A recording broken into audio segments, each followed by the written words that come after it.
Doctor साहब, तहरीक इंसाफ के बगैर मौजूदा हुकूमत जो है वो इंतखाबात की तैयारियों की तरफ जा रही है। अब मौजूदा हालात में ये कैसे मुमकिन हो पाएगा, इस हवाले से मैं जानना चाहूँगी। देखें जी, ये अरेंजमेंट है। जी।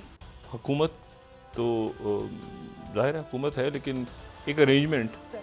जो कि तहरीक इंसाफ को वोट ऑफ नो कॉन्फिडेंस के बाद जी।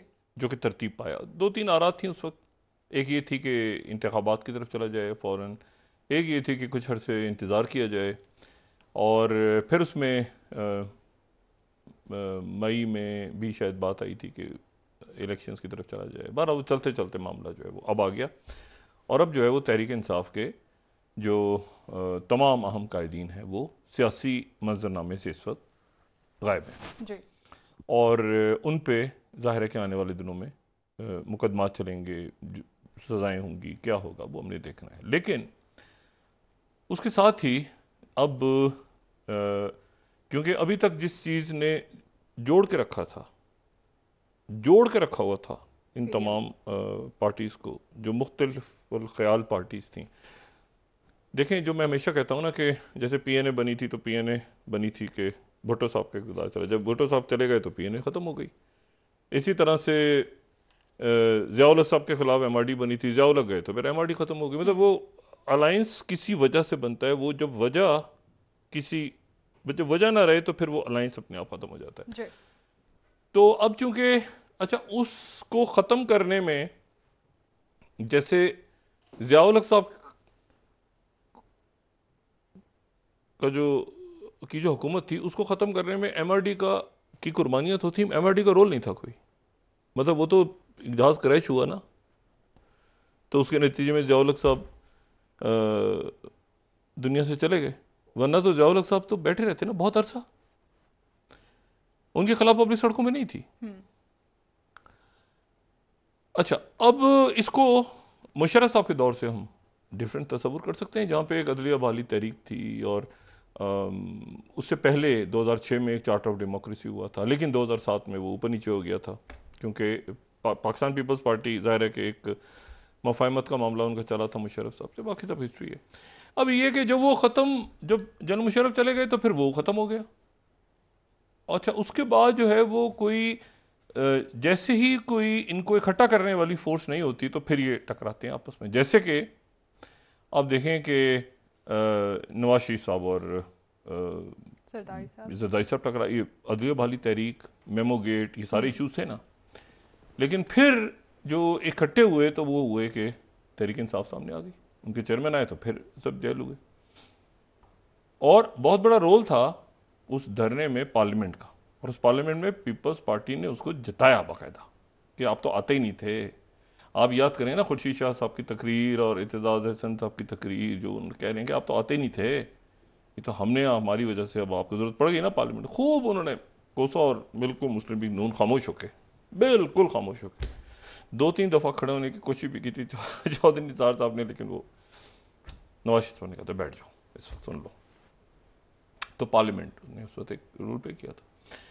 अब मसला ये है कि अब ये सूरत हाल कुछ इस तरह से है कि आपस में वो जो जेल करने वाला फैक्टर जब ना हो ना, तो फिर वो इख्तलाफात खुद ब खुद पैदा होते हैं। और अब चूंकि इलेक्शंस की तरफ बढ़ रहे हैं, चाहे वो 60 दिन हो, 50 दिन हो, जितने दिन हो, इलेक्शंस की तरफ तो जा रहे हैं, तो इख्तलाफात वाजे होना शुरू हो गए, और आहिस्ता आहिस्ता आने वाले दिनों में वाजे होंगे। वो यानी कामयाब होता है तो फिर उसकी सब उसको ओन करते हैं। वो एक चीज़ जब नाकाम हो जाती है तो उसको कोई ओन नहीं करता। तो जो नाकामी है वो बदतरीन नाकामी तो मईशत पे है। तो पाकिस्तान पीपल्स पार्टी ने आज जो बिलावल भुट्टो जरदारी साहब ने आज खिताब किया, जी। सवात में तो उन्होंने ढके छुपे अंदाज में पहली दफ़ा उन्होंने हम्म। ये बजट के ऊपर तनकीद भी की, माशी पॉलिसी पे तनकीद भी की, और लेकिन तहफ़्फ़ुज़ात का हाँ इज़हार तहफ़्फ़ुज़ात किया। का इज़हार किया। लेकिन यह है कि यकीनन वो जो हैं वो ज़ाहिर सपोर्ट तो करेंगे बजट को, वरना तो हिस्सा भी है वो हुकूमत का, लेकिन बारह उन्होंने तनकीद की। हम्म। और उन्होंने कहा कि इत्तेहादियों से कहता हूँ कि हिम्मत पकड़ें, इलेक्शन की तैयारी करें। हम समझते हैं कि इलेक्शन वक्त होने चाहिए, और उन्होंने कहा कि 9 मई के हवाले से उन्होंने बात की और फिर उन्होंने बजट के ऊपर भी तनकीद की कि वज़ीर आज़म तो चाहते हैं लेकिन कुछ लोग ऐसे हैं जो नहीं चाहते। तो एक बार लेकिन कल यहाँ पर बड़ा एक दिलचस्प मामला हुआ और वो ये हुआ कि जब इसाक डार साहब वो जो फाइनेंस कमेटी या जो कमेटीज़ होती हैं जिनमें ये प्रेजेंटेशन, तो उसमें पीपल्स पार्टी की एक रहनुमा, खातून रहनुमा, जी। उन्होंने उस मीटिंग में, मैं नाम यहाँ नहीं इसलिए नहीं ले रहा कि वो बड़ी अजीब सी बात, उस मीटिंग में अजीब एक डायलॉग हुआ दरमियान में। वो डायलॉग ये था कि उन्होंने कहा, इसाक डार साहब तशरीफ लाए और वजारत ख़जाना के लोग बैठे हुए थे और सारे, तो उन्होंने कहा कि आपकी हुकूमत तो जा रही है, हमारी हुकूमत के लिए बारूदी सुरंगें बिछा के जा रही है यानी आपकी हुकूमत तो जा रही है और आपकी हुकूमत हमारे लिए जो है ये पीपल्स पार्टी के लिए बारूदी सुरंगें मईशत पे बिछा के जा रही है। उसके बाद फिर ये हुआ कि जरा एक एक अप करके देखते हैं ना कि पॉलिटिक्स किस तरफ जा रही है। उसके बाद ये हुआ कि जो कल खिताब हुआ था जो कि जनरल कौंसिल का, मुस्लिम लीग जनरल कौंसिल का, उसमें फिर डार साहब का, खास तौर पे डार साहब की तारीफ की गई और ये बात कही गई कि जी जो डार साहब को जो गद्दार है वो इस टाइप की बात हुई, ठीक। तो उसकी वजह ये थी कि थोड़ी देर के बाद चूंकि डार साहब की पॉलिसी से यू टर्न लेते हुए दोबारा ये कहीं से पैगाम आया था जी। कि जी डार साहब जो बात कर रहे हैं और डार साहब ने जो जज्बात में आके जो बात कर दी है, देखिए जियो पॉलिटिक्स तो है, इसमें तो कोई शक नहीं है ना। मतलब वो देखिए दुनिया, हम कहेंगे जी IMF या जो अमेरिका से आपके ताल्लुकात पहले थे या जो, मतलब दुनिया तब्दील हो रही है, इसमें कोई शक नहीं। लेकिन बहुत सारी बातें जो हैं वो ऐसा भी नहीं कि उनको इस तरह कहा जाए। डार साहब जज्बाती हो गए।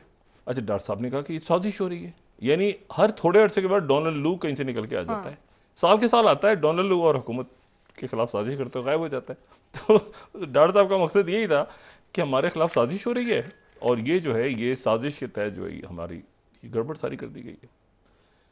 उसके बाद वो कंट्रोल डैमेज चूंकि करना था, मैसिव कंट्रोल, तो मैसेज आया इधर उधर से, वजारतों से, बाकी जगहों से कि भाई आपने ये क्या कर दिया है, साजिश हो रही है। तो ये तो बड़ा ही अजीब मामला है। अच्छा, चाइना ने हमने चूंकि उनको वक्त पे $1 बिलियन अभी 5-6 दिन पहले ही दिए थे, वो उनको देने थे हमने, तो $1 बिलियन उनको दिए थे, तो 3 अरब से कम हो गए थे ज़खायर, तो वो वापस उन्होंने कर दिए फौरन, और वो 300 मिलियन का जो हमने था वो भी शायद वो उसको भी रीशेड्यूल कर रहे हैं। लेकिन इस मैसेज का जो डॉक्टर साहब की जो तकरीर थी उसका इम्पैक्ट बड़ा अजब किया हर तरफ। और फिर उसके बाद ये हुआ कि एकदम जो है हुकूमत ने फिर प्रेस रिलीज जारी की और ये हुआ कि नहीं जी हम IMF के साथ अपने मामलात को दुरुस्त करेंगे, बातचीत जारी रखेंगे, वज़ीर आज़म साहब जो हैं वो बराह रास्त बात करेंगे और हम कोशिश करेंगे कि IMF की कंडीशंस को माना जाए और उसके साथ हम आगे बढ़ें। अच्छा, अब IMF जो है उसने क्या रौला डाला हुआ है? रौला उनका ये है कि वो ये कहते हैं, अब देखें 13 दिन रह गए, 30 तारीख को ख़त्म हो रहा है। वो ये कहते हैं कि जी आपने इसमें लिखा है कि 9.2 खरब 9.2 ट्रिलियन का आप टैक्स इकट्ठा करना है आपने, ठीक है, और 2.9 आपने ट्रिलियन लेने हैं नॉन टैक्स, ठीक है, ये रेवेन्यू आपने इकट्ठा करना है।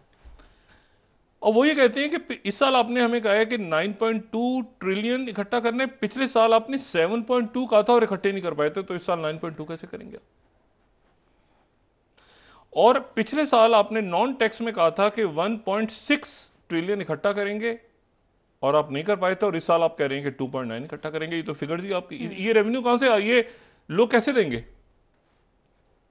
ये कहां से रेवेन्यू? तो ये तो आपकी फिगर्स जो आपने कहा है कि हम लोगों से इकट्ठा करेंगे, तो ये तो पिछले साल की फिगर्स जो हैं, यानी इस साल आप कह रहे हैं 9.2 करेंगे, आप 7.2 नहीं कर पाए पिछले साल, तो इस साल 9.2 कैसे करेंगे? फिर वो कह रहे हैं इंपोर्ट्स के ऊपर से पाबंदी खत्म करो। हाँ। और 3-4 रेट चल रहे हैं मार्केट में, डॉलर कहीं इधर का है, कहीं इतना का, कहीं इतने का, इसको 1 करो, ठीक है। और अपनी जो बाहर से आपने पैसे लाने हैं उनकी रिटर्न बरादर मुल्क रिटर्न हमें लिख के दें कि पैसे दे रहे जी, हैं। और साथ ही जो है वो मतलब बाकी भी हम डिस्कस करते रहे उनके इश्यूज हैं।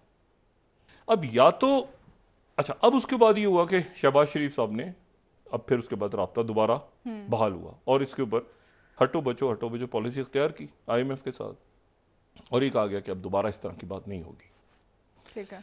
और उनको इंगेज किया जाएगा, और इंगेज किए जाने के बाद हम इसको मामलात को आगे 9th जो नवा उनके साथ जो डील चल रही है उनके साथ, Dialogue। उसको हम पूरा करेंगे, और उसके बाद हम 10वां 11वां करके तरीके से हम IMF के साथ अपने मामलात को आगे लेके चलेंगे, दुनिया के साथ लेके चलेंगे।